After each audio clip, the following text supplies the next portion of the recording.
Halo semua, salam sejahtera Malaysia. Selamat datang ke channel Fels Lifestyle. Info baru, info hangat disediakan di dalam channel ini. Terima kasih kepada Anda yang masih setia di dalam channel ini, dan kepada yang baru, Anda boleh melawat channel ini untuk mendapatkan isu-isu hangat politik dan isu semasa. Saudara-saudara, sebelum ini kita percaya SPRM sudah memberikan arahan kepada anak tun Dr. Mahathir untuk mengisytiharkan harta. Namun saudara-saudara, masih menjadi persoalan seberapa kayakah anak tun Dr. Mahathir Mohamad ini. Terbaru daripada Malaysia Kini, saya mendapat satu maklumat melalui artikel daripada Malaysia Kini.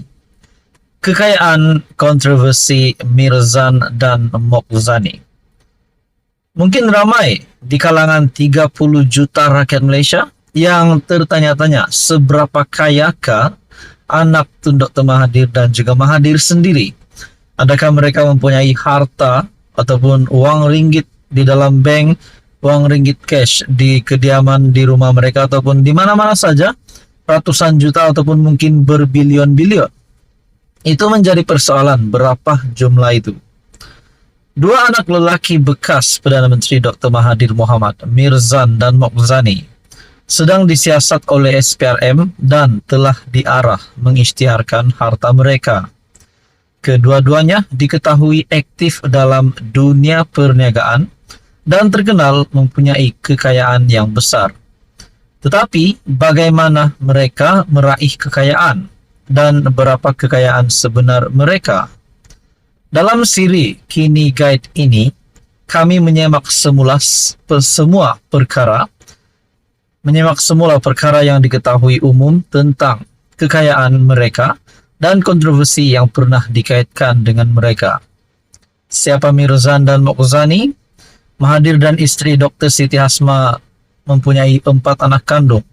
Mirzan dan Mokzani adalah anak kedua dan ketiga masing-masing, dengan Marina sebagai anak sulung dan Mukriz anak bongsu daripada 4 mereka. Pasangan itu juga mempunyai 3 anak angkat, Melinda, Mazhar, dan Maizura. Menurut Bloomberg dan laman web alumni University of Pennsylvania, Mirzan pernah bekerja untuk bank pelaburan yang berpangkalan di AS Salomon Brothers dan kini merupakan pengasas dan ketua pegawai eksekutif syarikat pegangan pelaburan dan penasihat keuangan Malaysia Crescent Capital Sdn Bhd. Dia memegang jawatan pengarah di beberapa syarikat awam dan swasta di Asia Tenggara, termasuk penapis minyak terbesar Filipina Petron dan pengeluar elektronik tempatan Betamax. Dia juga merupakan bekas Ketua Pegawai Eksekutif Konsortium Logistik Berhad ataupun KLB. Sementara itu, Forbes pernah menyenaraikan Mokzani sebagai antara orang terkaya Malaysia beberapa kali sejak 2007. Forbes meletakkannya sebagai ke-9 terkaya di Malaysia pada 2013 dengan kekayaan lebih RM4.22 bilion daripada industri minyak dan gas. Dia mengasaskan fabrikasi peralatan minyak kencana petroleum yang kemudiannya menjadi Sapura Kencana Petroleum. Berikutan penggabungannya dengan Sapura Crest pada 2012 dan kini dikenali sebagai Sapura Energy. Mokzani dilaporkan telah melepaskan pegangannya dalam Sapura Kencana pada akhir 2017. Perjalanan Mirzan pula pada 1990-an, Asia Week menilai pegangan Mirzan dalam syarikat awam saja melebihi AS 880 juta. Pencapaian utamanya di Malaysia selepas pulang dari AS adalah dalam Konsortium Perkapalan Berhad KPB, pendahulu KLB. Menurut penyata tahunan KLB 1999, Mirzan berjaya meningkatkan perolehan KLB daripada 100 juta ringgit Malaysia pada 1995 kepada 417 juta ringgit Malaysia pada tahun 1996, lebih daripada 4 kali ganda perolehannya.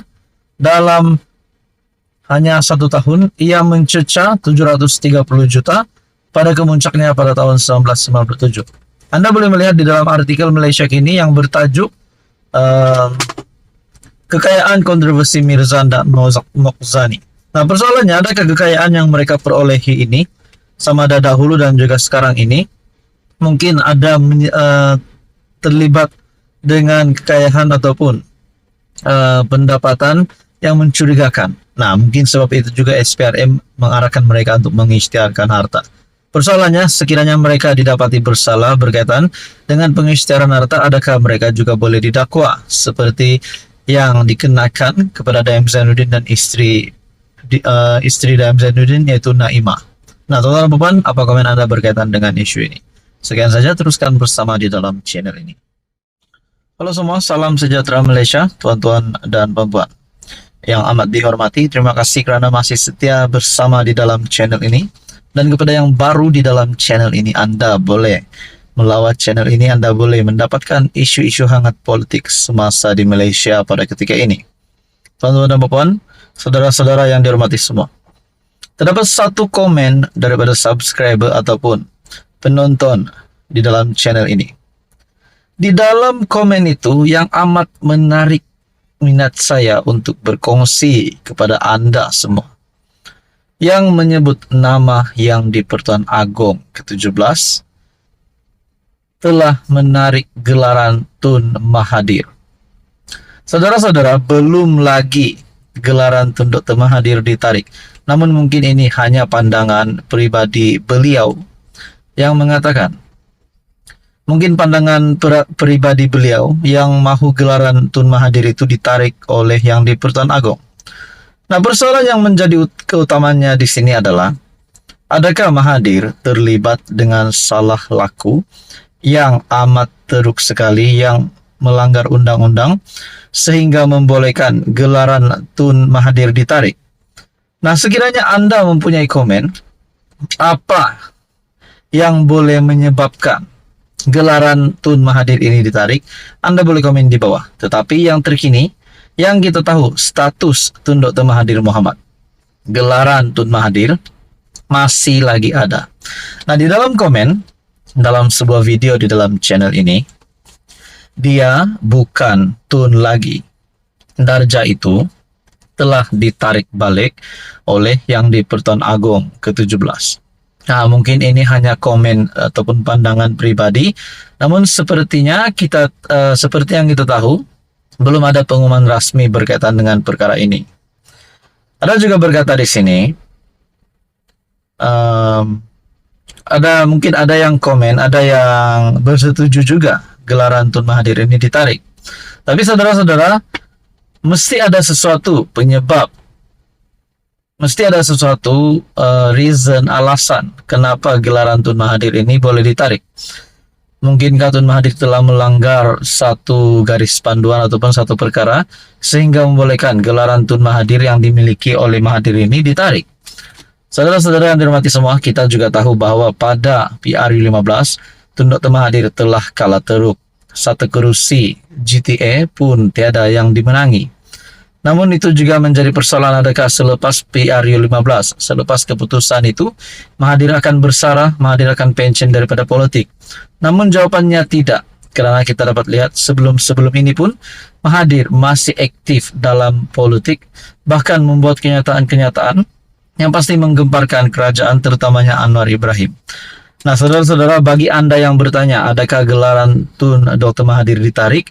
Nah, itu jawabannya adalah tidak. Belum ada perkara rasmi berkaitan dengan itu. Namun kita menerima mungkin ini hanya pandangan ataupun satu komen daripada netizen ataupun subscriber dan juga penonton di dalam channel ini. Saudara-saudara, sekiranya Anda mempunyai komen berkaitan dengan isu ini, Anda boleh komen di bawah. Teruskan bersama di dalam channel ini untuk info yang seterusnya.